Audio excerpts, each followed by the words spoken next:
Imagine being one of the greatest minds of all time, someone who could literally change the course of history with their discoveries, and yet holding beliefs that almost everyone around you would find shocking.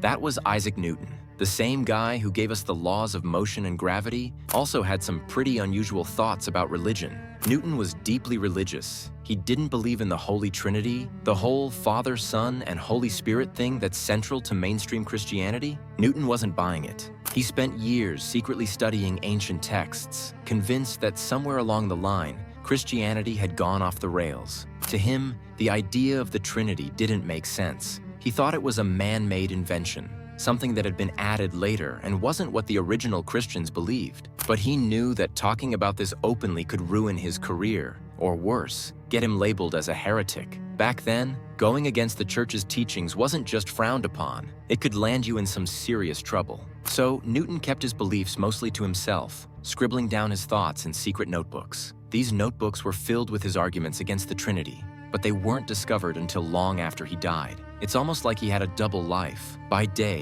he was the scientific genius who explained the universe, and by night, he was this rebellious thinker, challenging the very core of the religion that dominated his society. What's wild is that even though he rejected the Trinity, Newton was still a man of deep faith. He believed that the universe was like a grand machine created by God, and that his work in science was actually a way of understanding God's creation better. But he couldn't shake the feeling that the church had gotten it wrong, and that he, Isaac Newton, had stumbled upon a truth that few others could see.